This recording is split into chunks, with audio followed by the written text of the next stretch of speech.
AK26 Tutorials. Tutorial number 4. Placing the kitchen island. Next, we are going to place an island which will include some cabinets, panels, and moldings as part of the design.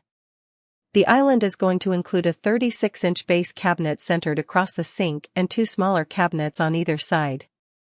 The island countertop is going to be extended back to create a sitting area. Work in floor plan view.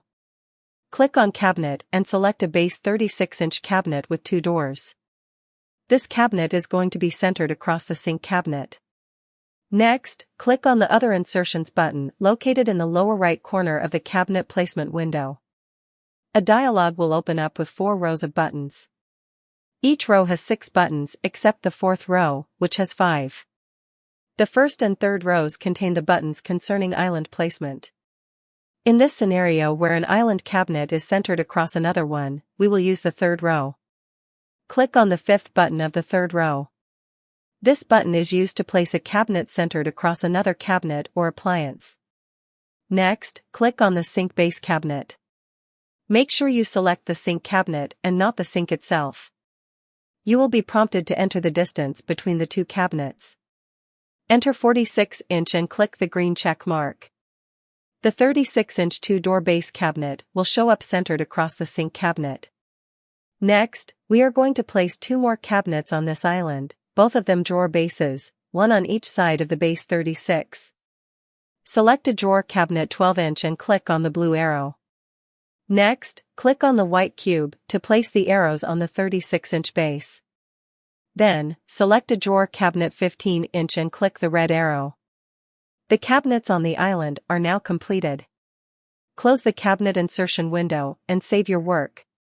To complete the island design, we need to place side panels and a back panel.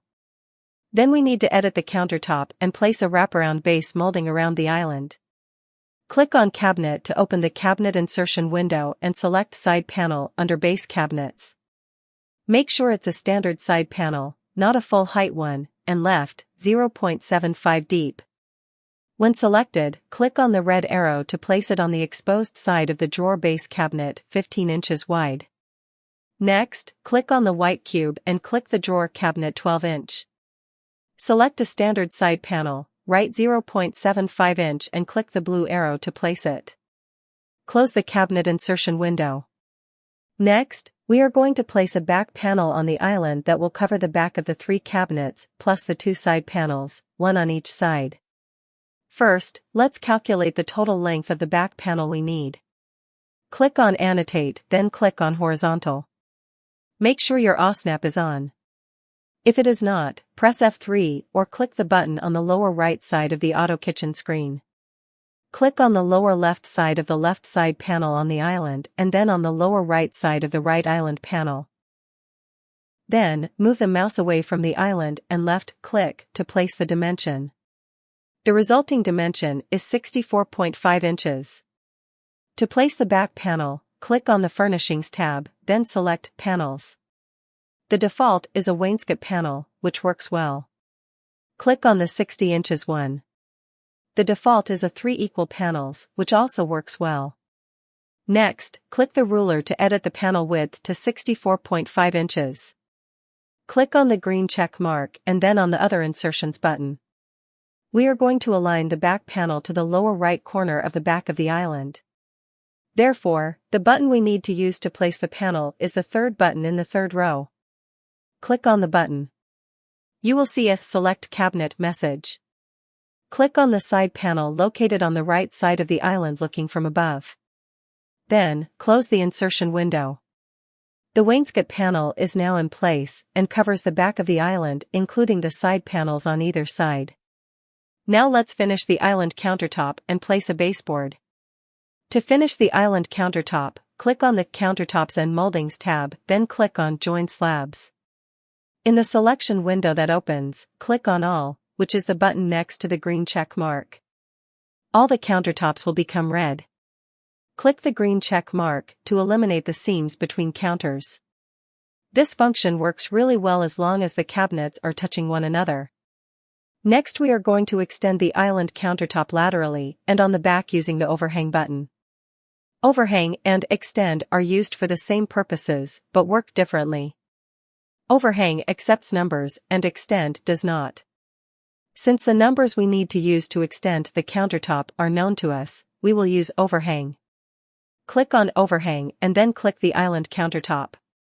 Move the mouse to the right cabinet as you look at the floor plan. Then click on the right side of the cabinet and enter 1.5 inch and click the green check mark. The countertop will be extended 1.5 inch from the right side of the cabinet. Repeat to do the same on the left side of the left cabinet until you see the countertop extended 1.5 inch as well. Finally, click on overhang, then click on the middle cabinet, then on the back side, and when prompted to enter a number, enter 14 and click the green check mark. The countertop will be extended in back. Save your work. Next, let's finish the island by placing a wraparound baseboard. We are going to do this in 2 steps. First, we place a shape or contour line that describes the exact location of the baseboard, and after that we will place the baseboard by selecting the shape. We will use the same method later on to place crown molding on the refrigerator wall. Click on Draw and Tools and make sure the O-snaps are on. Press F3 or click the O-snap button in the lower right corner of the screen. Then, click on Irregular Shape. Go to the upper left corner of the island and snap to the intersection of the toe kick with the left panel of the left cabinet. Move counterclockwise from there, snapping to each corner and end the shape on the upper right side of the island, where the toe kick meets the right panel of the right cabinet. Click the green check mark when the shape is complete. Once the shape is in place, click on the Insert button located in the upper left corner under the Countertops and Moldings tab. Place a check mark in Baseboard and select Model 12. The button to place the baseboard is the Path Shape button. Click on Path Shape, then click on the shape. When prompted to select a side, move the mouse to the right of the shape and left-click. The baseboard will be placed where the shape is. This is how it looks. This concludes tutorial number 4. Save your work.